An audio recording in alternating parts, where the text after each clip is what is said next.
Hello friends, welcome back to my channel.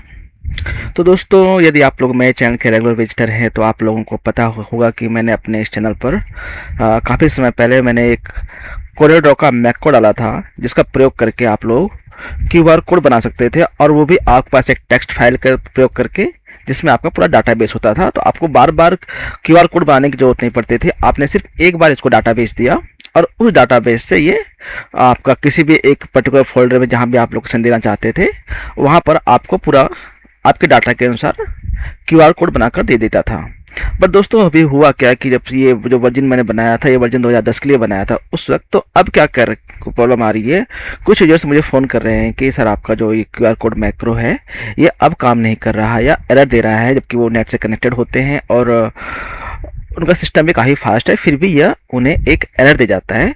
तो मैंने अब इस कोड को अपने वर्जन 2 के अनुसार अपडेट कर दिया है, और वो उसको मैंने टेस्ट किया है। कोरियोड्रॉ 2024 के अंदर टेस्ट भी कर लिया है, और वो प्रॉपरली जो है बाकायदा काम कर रहा है। तो आज मैं आपको उसी के बारे में बताने वाला हूँ कि आप कैसे जो नया वर्जन है उसका प्रयोग कर सकते हैं क्यूआर कोड बनाने के लिए, और वो भी सिर्फ आप अपने जो डाटाबेस फाइल है, जो टेक्स्ट फाइल है, उसका प्रयोग करके। तो दोस्तों, मैं अपना जो कोरियोड्रॉ है मैं इसे खोल लेता हूँ।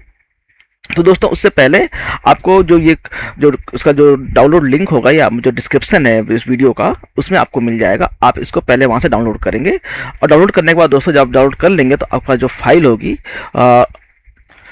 तो जब आप इसे डाउनलोड करेंगे तो आपके पास एक जिप फाइल मिलेगी, और उस जिप फाइल को जब आप एक्सट्रैक्ट करेंगे तो आपको उसमें दो फाइल मिलेंगी, एक QR code maker version 2.jms और एक फाइल जो होगी कि हाउ टू यूज मैक्रो। तो वो जो लिंक है वो तो आपको जो मेरी वेबसाइट है जहाँ पर कि हाउ टू यूज कैसे करना है, आपको वहाँ पर ले जाएगा। बट आपने इस फाइल का यूज करना है कोरियोड्रॉ के अंदर मैक्रो को लोड करने के लिए। ठीक है दोस्तों, तो अब क्या करना है आपने क्या करना है दोस्तों, सबसे पहले जो कोरियोड्रॉ आपने वो खोलना है।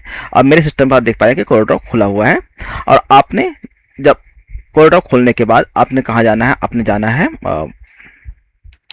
फाइल। एक तो न्यू फाइल खोल लीजिएगा तो आसानी हो जाती है काम करने में। तो आप सबसे पहले नई फाइल खोल लीजिएगा। नई फाइल खोलने के बाद आप जाएंगे विंडोज़ के अंदर, और विंडो में जाने के बाद आपने जाएंगे डॉकर्स में, और डॉकर्स में आपको फाइल मिलती है स्क्रिप्ट्स। तो स्क्रिप्ट्स दोस्तों क्या है, ये एक पैनल है। जैसे कि आप यहाँ देख पा रहे हैं, मेरे पास सामने एक पैनल खुला हुआ है राइट साइड में। तो आपके पास यदि ये पैनल ना खुला हो तो आपने स्क्रिप्ट पर क्लिक करना है। इसका शॉर्टकट कमांड भी है Alt+F11। तो आपने इसका प्रयोग करेंगे तो आपके सामने जो है स्क्रिप्ट का पैनल जिस तरह सिस्टम पर खुला हुआ है ऐसे खुल जाएगा। और यहाँ पर खुलने के बाद दोस्तों आपने क्या करना है, आपने यहाँ पर जो आएंगे दोस्तों, यहाँ पे एक दो ऑप्शन आजकल आ गए हैं। विंडो जो कोरियोड्रॉ 2024 वर्जन है या इसके जो लेटेस्ट वर्जन हैं, उसमें एक होता है visual studio tools for application, और दूसरा है विजुअल बेसिक फॉर एप्लीकेशन। यदि आपका बाय डिफॉल्ट ये यहाँ क्लिक होता है और यहाँ पर लोड करेंगे तो आपके पास जो मैक्रो है, वो जो आपने फाइल डाउनलोड करी है जीएमएस वाली, वो यहाँ शो नहीं करेगा। वहाँ शो करता है जो visual studio tools for application है उसके प्रोजेक्ट्स यहाँ पे शो करता है, बट हमने विजुअल बेसिक में बनाया है तो वो आपको यहाँ शो नहीं करेगा। तो आपने क्या करना है, आपने क्लिक करना है विजुअल बेसिक फॉर एप्लीकेशंस पे, और इसके बाद आप लोड करेंगे तो आपको जो वीबीए मैक्रो, जो जीएमएस मैक्रो है, वो अब यहाँ पर शो करेगा। ठीक है दोस्तों, अब आपने क्या करना है, आपने इस पर क्लिक करना है और इसे करना है ओपन। जैसे ही आप इसे ओपन करेंगे तो आपके पास जो इसे बहुत सारे जो मैक्रो डले हुए हैं बाय डिफॉल्ट जो कोरियोड्रॉ आपको देता है, तो उसके अलावा आप लास्ट में एक और देखेंगे क्यूआर मेकर वर्जन 2 का एक ऑप्शन इसमें ऐड हो जाएगा।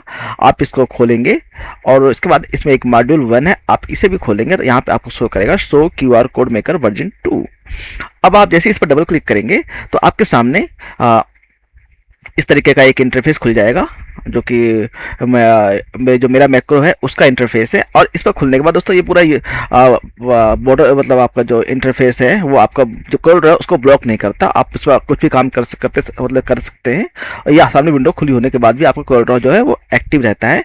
तो मैंने इसको खास इस तरीके से बनाया है कि आपका जो काम करने का वो इंटरफेस है वो डिस्टर्ब ना हो। तो अब क्या करते हैं दोस्तों, इसके अंदर हमने क्या करना है, हमने एक जो टेक्स्ट फाइल है उसको सेलेक्ट करना है इसके जहाँ पे हमारा डाटा रखा हुआ है। तो दोस्तों, अब मैं क्या करता हूँ, यहाँ पे मैं क्लिक करता हूँ सेलेक्ट टेक्स्ट डाटा फाइल। तो जो दोस्तों जो टेक्स्ट डाटा फाइल होती है वो क्या होती है कि जो हमारी जो आप एक्सेल में डाटा बनाते हैं उसको आप सेव एज डेलिमिटेड टेक्स्ट करेंगे।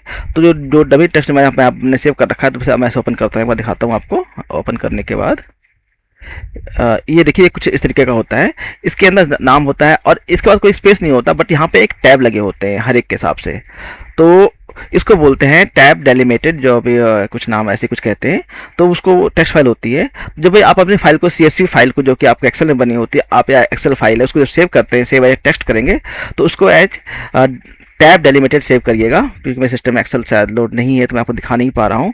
तो ये डमी पर कुछ डमी टेक्स्ट की फाइल पड़ी हुई है, हम इस फाइल को इसमें लोड करते हैं। किस आपने इस जो हमने मैक्रो बनाया है, तो मैंने इसको डमी टेक्स्ट दिया, ओपन किया, तो जैसे ही मैं इसको ओपन करूंगा तो आप देखेंगे दोस्तों यहाँ पे वो सारे फील्ड बन जाते हैं जो फील्ड हमने टेक्स्ट फाइल में यहाँ दिए होते हैं, जैसे name, father name, DOB, class, roll number, mobile, यहाँ जितने भी फील्ड होंगे वो सारे फील्ड जो हैं वो इस जो फर्स्ट कॉलम है यहाँ पर अपने आप ऐड हो जाते हैं। इसके बाद हमें जो जो फील्ड चाहिए हो, जैसे कि मान लीजिए हमें नेम चाहिए, फादर नेम चाहिए, DOB चाहिए, क्लास चाहिए, मतलब आपके कस्टमर जो डाटा फील्ड है, जो मैंने दिया है वही होगा। आपका डाटा फील्ड कोई भी हो सकता है, आप यहाँ कोई भी डाटा फील्ड यूज कर सकते हैं अपने इस जो आपका डाटाबेस फाइल है, टेक्स्ट फाइल है, इसके अंदर। अब इसको दोस्तों लेने के बाद अब सीधे कुछ नहीं करना है, आपको चाहिए क्या फॉर्मेट चाहिए, आपको बिटमैप में चाहिए या वेक्टर में चाहिए। वेक्टर मतलब दोस्तों होता है कि EPS फाइल होती है कि आपको EPS फॉर्मेट में चाहिए या वेक्टर फॉर्मेट चाहिए। तो आप अपने प्लान के हिसाब से, अपनी जो आपकी रिक्वायरमेंट है उसके हिसाब से आप इसमें से कोई सा भी जो मोड चूज कर सकते हैं। और उसके बाद सिर्फ कुछ नहीं करना, आपने डाटा ऐड कर दिया, आपने फाइल्स को दे दिया, आपने क्लिक करना है QR कोड बैच प्रोसेस। ठीक है दोस्तों, अभी जैसे कि मैं यहाँ पे दिखा रहा हूँ कि आपको मैं एक फोल्डर बनाता हूँ, Ctrl+Shift+N, कहाँ पे QR कोड्स मैंने यहाँ बना दिया एक फोल्डर, QR कोड्स, और इसको छोड़ दिया। और मैं आप करूँगा जैसे QR बैट जो प्रोसेस स्टार्ट करूँगा तो मुझसे पूछेगा आपका जो फोल्डर है आप इसे कहाँ से करना चाहते हैं, हमें वो फोल्डर बताइए। तो आप इसको, जो मैंने भी फोल्डर बनाया है, आपको जो अपना पॉलिटिकल फोल्डर होगा आप उसे वहाँ दीजिए QR कोड्स पे। मैंने उसको खोला और मैं सेलेक्ट फोल्डर कर दिया। अब देखिए दोस्तों, तो मैंने इसको क्या किया है कि इस स्क्रिप्ट को मैंने काफ़ी फास्ट कर दिया और विद इन सेकेंड्स ही आपका जो है आपका मैसेज आएगा बैच QR जनरेशन कंप्लीटेड। और ये आपका जो फाइल आप यहाँ देखिए, फोल्डर खोला मैंने, यहाँ पर खोलता हूँ और इसमें देखिए कि मैं जो 5 डाटा थे वो तुरंत ही आज ने उनकी PNG फाइल बना के दे दिया। क्वालिटी काफ़ी अच्छी होती है दोस्तों, क्वालिटी में कोई कमी नहीं होती, जो बना के देता है PNG फाइल भी। मैं इसको चेक करता हूँ, दिखाता हूँ आपको फोटोज़ पे जस्ट वंस। ये देखिए सर, तो कितनी अच्छी क्वालिटी में आपका ये पूरा जो QR कोड है वो बना कर दे रहा है। और यदि आप चाहते हैं दोस्तों कि आपका और भी राज करना है, आप क्वालिटी और बेहतर चाहते हैं, तो आप इसको वेक्टर मोड भी कर सकते हैं। वेक्टर मोड क्लिक करने के बाद वही QR कोड बैच प्रोसेस करते हैं क्लिक, और हमने फोल्डर पूछा, फोल्डर वही हम दबा दे देते हैं, सेलेक्ट फोल्डर जो हमने बनाया पहले, और वहाँ करते हैं। तो वहाँ देख लो वेक्टर फॉर्मेट भी जो है ये, उन्हें भी ये बहुत जल्दी फटाक से कुछ सेकंड्स लेता है और आपको वेक्टर फॉर्मेट बनाकर तुरंत दे देगा। ये देखिए दोस्तों, यहाँ पे मैसेज आ गया बैच QR जनरेशन कंप्लीटेड, और ओके कर देते हैं। तो हम चेक करते हैं इसको फिर से। यहाँ देखिए, यहाँ पर क्या है कि एक PNG फाइल है और एक EPS फाइल है। मैं इसमें कोई से भी एक EPS फाइल यहाँ पे इंपोर्ट कर लेता हूँ कोलोर ड्रॉ में, देखिए ओके।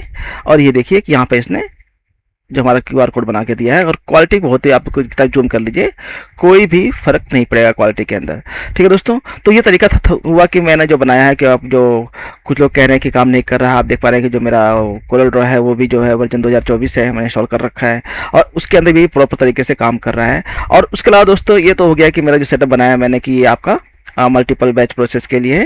यदि आपको सिंगल बनाना चाहते हैं, सिंगल कार्ड के हिसाब से पट्टी आपको कोड और एक ऑप्शन दे तो दिया है इंसर्ट बार कोड का, बट मैं क्लिक करता हूँ QR कोड, बट पता नहीं कुछ काम नहीं कर रहा है। बट आपके पास काम करता है नहीं करता मुझे नहीं पता, बट मेरे पास काम नहीं कर रहा है। तो आप कोई दिक्कत नहीं, आप इसको सिंगल कार्ड्स के लिए भी आप इसको यूज कर सकते हैं। जैसे मैंने नाम लिया राकेश भारद्वाज, आप WAJ, फादर्स नेम, जो भी नाम है मेरे फादर का मैं नाम डाल देता हूँ,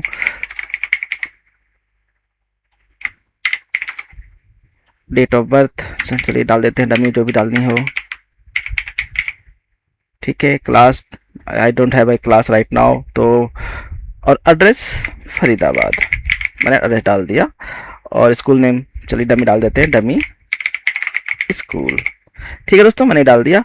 अब आपने जो डाटा डाला है उसका प्रीव्यू चेक करना चाहते हैं तो आप यहाँ पे QR कोड का, क्योंकि सिंगल कार्ड पे आप मल्टीपल कार्ड में तो आपको प्रीव्यू नहीं चेक करना होता, बट सिंगल कार्ड में आप प्रीव्यू भी चेक चाहे तो चेक कर सकते हैं। यहाँ क्लिक करेंगे तो यहाँ पे आप देखिए जो भी डाटा डाला है मैंने उसका एक यहाँ पर आपको प्रीव्यू बना कर दे देगा। उसके बाद क्लिक करते हैं जनरेट QR कोड। यहाँ पे दोस्तों हमारे पास 2 मोड है, बिटमैप मोड करना चाहते हैं बिटमैप क्लिक करते हैं, यहाँ बिटमैप बना के दे देगा। ये देखिए, यदि चाहते हैं आप वेक्टर मोड चाहते हैं तो आप वेक्टर पे क्लिक करिए, यहाँ पे जनरेट कोड कर दीजिए। ये देखिए आपका यहाँ पर वेक्टर भी बनके तैयार हो गया।